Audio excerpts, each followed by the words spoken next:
días de descanso, el emperador reanuda su viaje.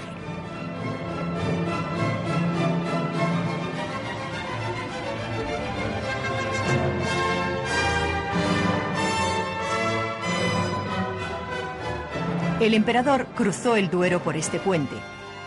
Nosotros no podemos continuar el camino sin mostrarles antes una joya poco conocida que se conserva en el archivo de Simancas. Nos encontramos en el archivo de 1540 que fue construido por Carlos I para custodiar sus documentos más especiales, aquellos seleccionados que justificaban sus derechos y sus deberes y sobre todo sus obligaciones también en torno al reino. En realidad son documentos relacionados propiamente con la corona. Es un archivo singular, es una joya de la época medieval, porque es uno de los únicos casos que existen en el mundo tan antiguo que representan físicamente cómo se custodiaban los documentos en la Edad Media y en esta fecha de 1540. El resto de los países o las naciones que tuvieron inmuebles similares los fueron perdiendo a lo largo del tiempo, fruto de las revoluciones y de las guerras.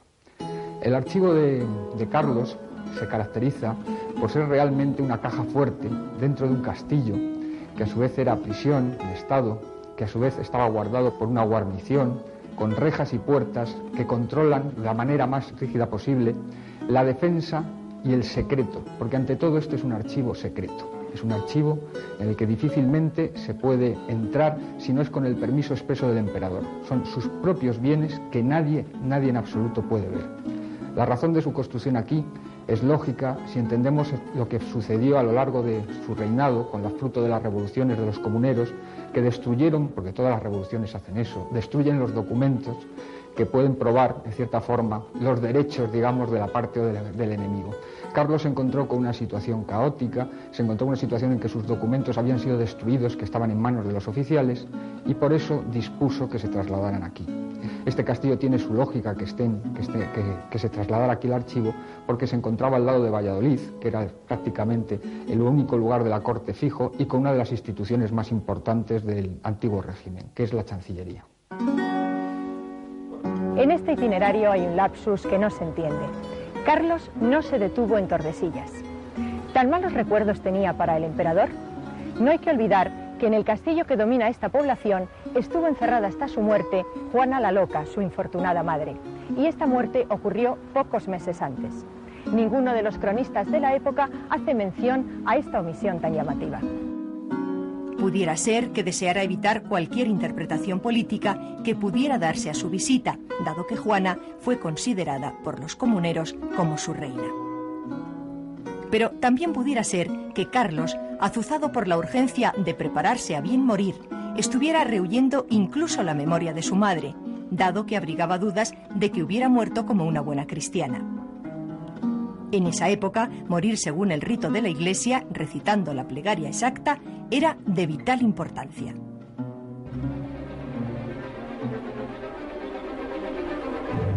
En la siguiente parada, Medina del Campo, un rico cambista, Rodrigo de Dueñas, ofrece su casa para alojar al emperador.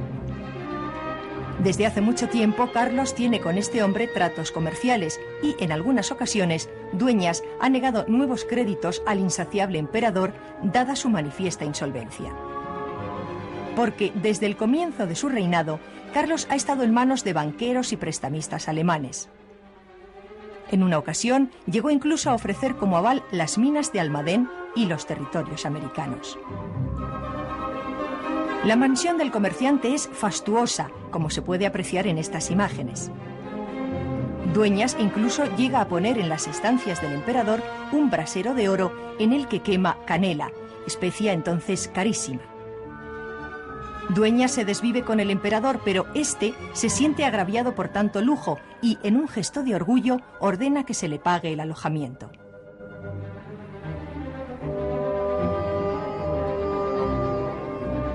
Salen de Medina del Campo y, en jornadas sucesivas, pasan por Peñaranda de Bracamonte, Horcajo de Torres, Alaraz, Gallegos de Solmirón, Barco de Ávila.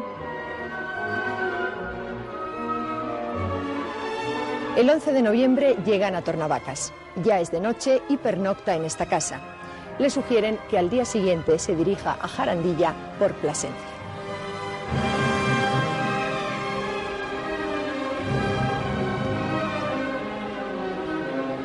La ruta sugerida supone 4 días de viaje por un camino aceptable, en tanto que el camino por el puerto resulta poco menos que intransitable.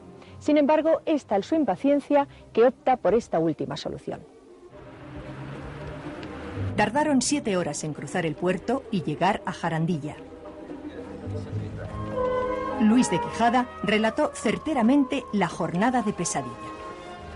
El camino era el peor que yo he caminado jamás.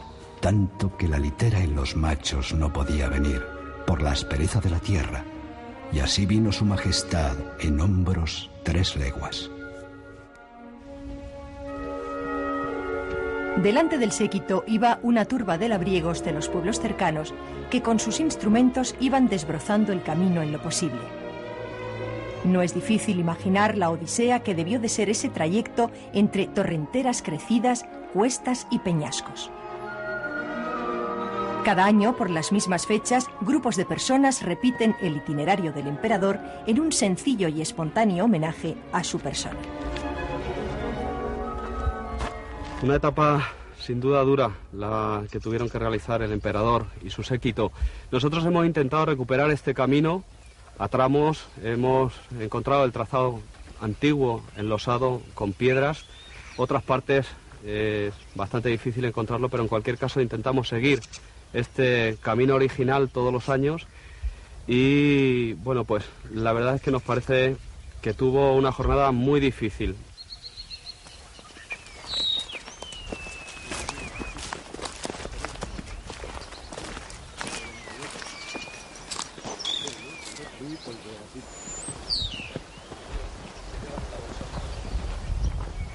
Al llegar el emperador al Collado de las Yeguas hizo detener la comitiva y preguntó si aquello que veían sus ojos era la comarca de la Vera.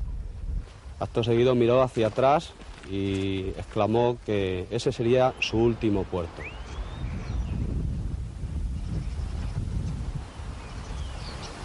A continuación siguieron el camino ya para llegar al palacio del conde de Oropesa, donde descansaría hasta que finalizasen las obras en el monasterio de Yuste.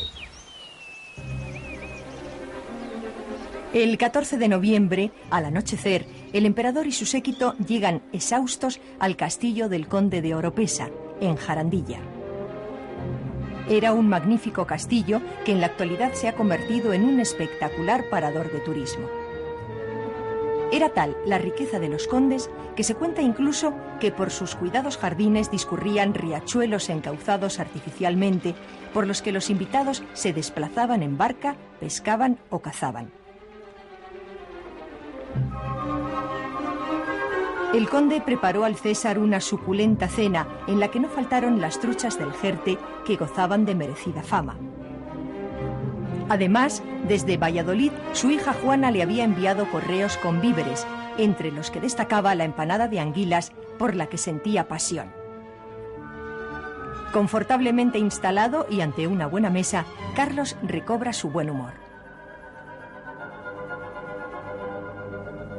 Ya está en la Vera, ya está al lado de su deseado Yuste. Desde que iniciáramos este viaje no hemos dejado de hacernos la misma pregunta. ¿Por qué eligió la Vera el emperador? ¿Por qué Yuste? El emperador viene a Yuste en 1557, el 3 de febrero. Ya en 1402, unos ermitaños que habían venido de Plasencia habían comenzado a edificar el monasterio, que en 1415 se convierte en monasterio jerónimo. Se había reunido la orden en el monasterio de Guadalupe para reunir a todos los monasterios que ya vivían autónomos y que eran 14 o 15. La orden jerónima comienza aquí a edificar este monasterio, hace la iglesia, el claustro gótico lo primero, y poco antes de llegar el emperador termina el claustro plateresco.